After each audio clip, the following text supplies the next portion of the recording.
আমি ঘুষের পয়সা বাড়ি বানিয়েছি। আমরা কি করে জানবো? সবাই বলছে অমরবাবুর পয়সা না খেলে ওর দাদা সামান্য একটা মেকানিক হয়ে অত বড় বাড়ি কি করে কিনলো? কোথায় ছিল তোমার সাহায্য যখন মা আমাদের মুখে দুমুঠো ভাত জোগাবার জন্যে এ বাড়ি ও বাড়ি বাসন মেটেছে, সেলাই করেছে, ঝিকড়ি করেছে? টাকা দিয়ে আমি আইনকে কিনে নিতে পারি ভাই। টাকায় আজকের দুনিয়ায় দিনকে রাত, রাতকে দিন করা যায়। বাপি আমাকে রাস্তা থেকে সরিয়ে দেবে, সর্বশান্ত করে দেবে একটা সামান্য মেকানিক? এখনো সামান্য মেকানিক নয় স্যার, মালদার লোক। দেখেন না ও ঠাটবাজ। ওকে কিন্তু আমাদের রাস্তা থেকে সরিয়ে দিতে হবে। ওকে রাস্তা থেকে হটাতে আমি যাব কেন? একটা সামান্য মেকানিক রাতারাতি কি করে এত বড় লোক হলো সেটা ভাবার জন্য তো সরকারের অনেক ডিপার্টমেন্ট আছে। পুলিশ ভিজিলেন্স কি করবে স্যার? ইন্সপেক্টর অমর যে ওর ছোট ভাই। আচ্ছা তাই নাকি? তাহলে তো মাছের তেলেই মাছটা ভাজতে হয়। কিন্তু ও যে আমাদের পুকুরে জাল ফেলেছে স্যার। মানে? আমাদের রুগী মেম সাহেব ওর ফাঁদে পড়েছে স্যার। কথাটা এত দূর এগিয়ে গেল আর তুমি আজ আমাকে বলছো? ঠিক আছে, ওদেরকে বলে দাও রুগীর উপরে কড়া নজর রাখবে, আর যদি দরকার হয় তো ওর হাত পা বেঁধে দরজায় তালা দিয়ে দাও। তারপর আমি দেখছি ওর কত সাহস।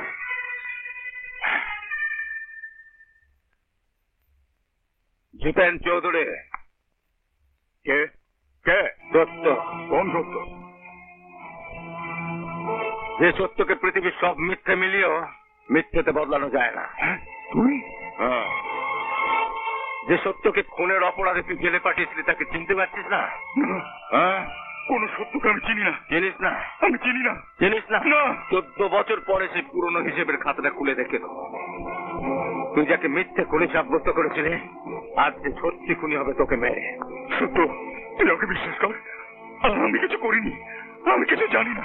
তুই আমাকে বিশ্বাস কর। বিশ্বাস করবো তোকে? না একবারই বেলতলায় যা, বারবার নামাজ পড় খাবার। সত্য সত্য, তুই যা বলবি তাই করবো। তুই আমাকে ছেড়ে দে। ছেড়ে দেবো? তুই আমার কি করবি? আমার ভাঙা সংসার জোড়া দিতে পারবি? জেলের মধ্যে 14টা বছর যে তিল তিল করে জ্বলেছে সেটা ফিরিয়ে দিতে পারবি? আমার বউ বাচ্চা কোথায় আছে সেখান থেকে এনে দিতে পারবি? হ্যাঁ, আমি তোকে ছাড়বো না। তোর দুর্বিষহ করে তুলবো। প্রত্যেকটা রাত্রি তোর কাছে হবে কালো রাত্রি। প্রত্যেকটা মুহূর্তে তুই প্রাণের ভয় কাঁপবি, কিন্তু মরবি না। তবেই আমার সাথে।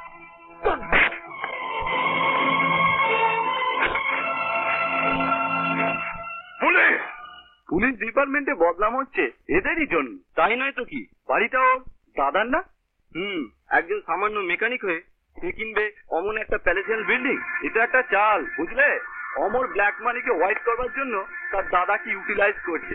একজন 2 নম্বরই, অথচ এমন ব্যবহার করবে কত সৎ পুলিশ অফিসার। কথাটা কি বললো? বলো বলো। চুপ করে গেলে কেন?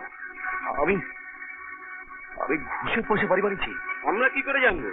সবাই বলছে অমরবাবুর পয়সা না খেলে ওর দাদা সামান্য একটা মেকানিক হয়ে অত বড় বাড়ি কি করে কিনলো? দাদা কি আলাদিনে আশ্চর্য প্রদীপ পেয়েছিল? আমাদের মুখ বন্ধ করে কি লাভ হবে ভাই? এখন যে সারা শহর এই কথাই বলছে। শোনি, ভালো করে দেখ, তোর যেগুলো পছন্দ হচ্ছে সেগুলো রেখে দি।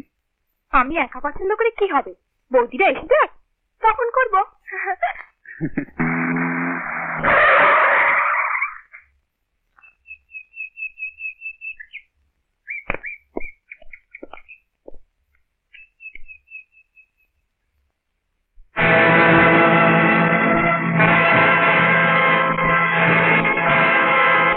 টনি, তুই একটু ভেতরে যা, আমার দাদার সঙ্গে কথা আছে।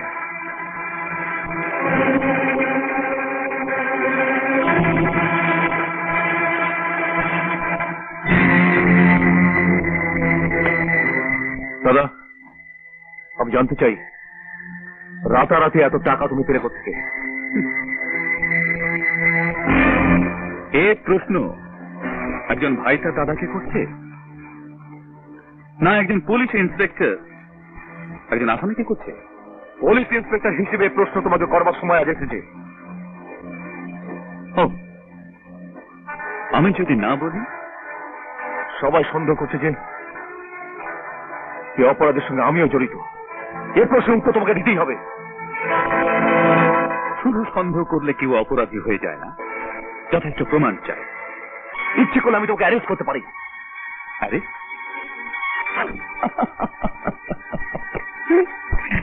এই চালানো, সেদিন তুমি আমাকে অ্যারেস্ট করেছিলে, কারণ তখন আমি ছিলাম একজন সামান্য মেকানিক। কিন্তু আজকে তুমি কেন?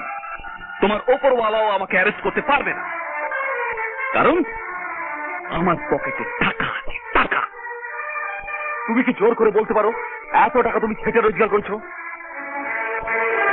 এই প্রশ্ন আমাকে না করে যাও জিজ্ঞেস করো তাদের, যারা লক্ষ লক্ষ মানুষের টুটি টিপে শোষণ করে বড়লোক হয়েছে।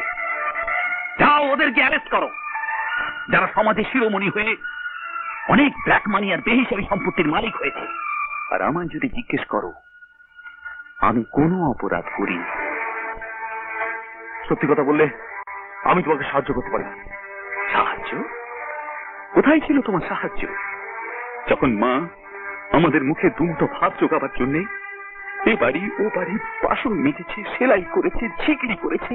আর যখন আমি গাড়ির গ্যারেজে সারাদিন হাড় ভাঙা পরিশ্রম করে 3 টাকাও রোজগার করতে পারিনি, তখন কোথায় ছিল তোমার সমবেদনা? কোথায় ছিল তোমার সাহায্য? বলো। আইনকে অমান্য করলে তোমার অসুবিধা করতে হবে। আইন? টাকা দিয়ে আমি আইনকে কিনে নিতে পারি ভাই। টাকায় আজকের দুনিয়ায় দিনকে রাত, রাতকে দিন করা যায়। বাপি, তুই টাকার জন্য তুমি এত নিচে নেমে গেছো? টাকার জন্য যখন কেউ কাজ করতে তোমার বিবেক একটু বাঁধলো না? সমু তো ঠিক কথাই বলেছে বাপি। তোদের বাবা সত্যি আর ন্যায়ের জন্য সারাটা জীবন জলাঞ্জলি দিয়ে আর জেলে গেছে। আর সেই অহংকারে আমার মাথাটা এই সমাজে উঁচু হয়ে আছে।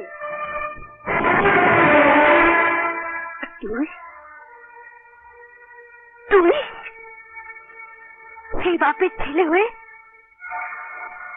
আমার উঁচু মাথাটাকে হেট করে দিতে পারলি? মা, আমাকে বিশ্বাস করো মা। আমি বিশ্বাস?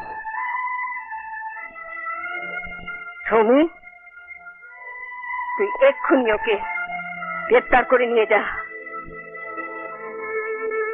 রাখি বন্ধনের দিন যখন তুই ওকে ধরে নিয়ে গিয়েছিলি, আমি অনেক কান্না কেঁদেছিলাম রে। কিন্তু আজ আমার চোখ দিয়ে একটা ফোঁটাও জল পড়বে না। তুই ওকে জেলে পুরে দে। মা, আমি যা করেছি তোমার মুখে একটু হাসি ফোটাবার জন্য, তোমাদের সবাইয়ের ভালো করার জন্য, শনির ভালো বিয়ে দেওয়ার জন্য। এটা কি আমার অন্যায়, আমার অপরাধ? চল শোনো, আর এক মুহূর্তে এ বাড়িতে থাকলে আমার দম বন্ধ হয়ে আসবে। তুমি তাহলে আমাকে ছেড়ে চলে যাবে মা? দাদা, টাকা দিয়ে সবকিছু কেনা যায়, কিন্তু মাকে টাকা দিয়ে কেনা যায় না। এই রাস্তায় তোর বাবা গেছে, আমিও সেই রাস্তায় যাচ্ছি। সেদিন তুই আবার সত্যিকারে ভালো ছেলে হয়ে সেই রাস্তায় ফিরে আসতে পারবি, আমি আবার তোর কাছে ফিরে আসবো। আমিও আবার তোর কাছে ফিরে আসবো। আয় শোনো, শোনে।